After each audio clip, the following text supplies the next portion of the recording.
In today's video, let's talk about how to use the Chase Liquid prepaid card feature.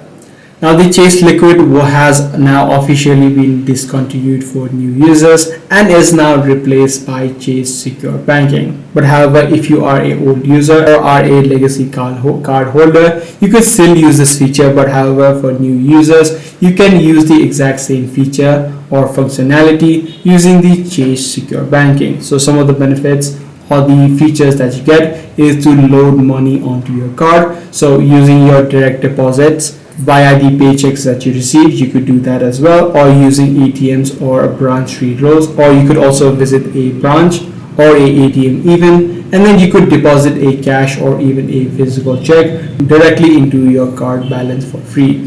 You could also make purchases and manage transactions, so you could make everyday spending using your card, as well as you could also add your card to your digital wallet. So these are the benefits that you get. If this video was helpful to you, be sure to subscribe. I'm going to see you in the next one.